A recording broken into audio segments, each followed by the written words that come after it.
நிறைய பேர் ஆரஞ்சு பழத்தோட நன்மை என்னன்னே தெரியாமலே சாப்பிட்டுட்றீங்க. இந்த வீடியோவில் நான் சொல்கிறேன், தெரிஞ்சுக்கிங்க.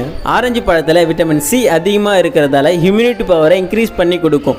டெய்லியும் ஒரு பழம் சாப்பிட்றதால உமன்ஸுக்கு 50% கேன்சர் ப்ராப்ளத்தை தடுக்குது. அது மட்டும் இல்லாமல் நம்ம பிளட்டில் உள்ள சுகர் லெவலையும் கண்ட்ரோல் பண்ணுது. சுகர் இருக்கிறவனுக்கு ரொம்பவே சப்போர்ட் பண்ணுது. ஆரஞ்சு பழத்தில் பொட்டாசியம் இருக்கிறதால அது என்ன பண்ணுதுன்னா பிளட் ப்ரெஷரை கண்ட்ரோல் பண்ணுது. நம்ம ஸ்கின்ல இருக்கிற கொலாஜனை இன்க்ரீஸ் பண்ணி ஸ்கின் ப்ராப்ளத்தை சரி பண்ணுது.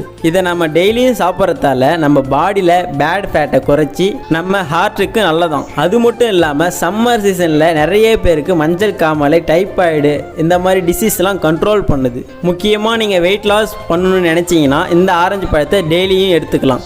ஏன்னா இதில் 0 calorie, vitamin c, fibre, potassium இப்படி நிறைய நியூட்ரிஷன் என்ன பண்ணுதுன்னா தேவையில்லாத கேலரிஸை பேர்ன் பண்ணி நம்ம வெயிட் லாஸுக்கு ரொம்பவே சப்போர்ட் பண்ணுது. இந்த இன்ஃபர்மேஷன் யூஸ்ஃபுல்லாக இருந்துச்சுன்னா ஷேர் பண்ணுங்கள். தேங்க்யூ.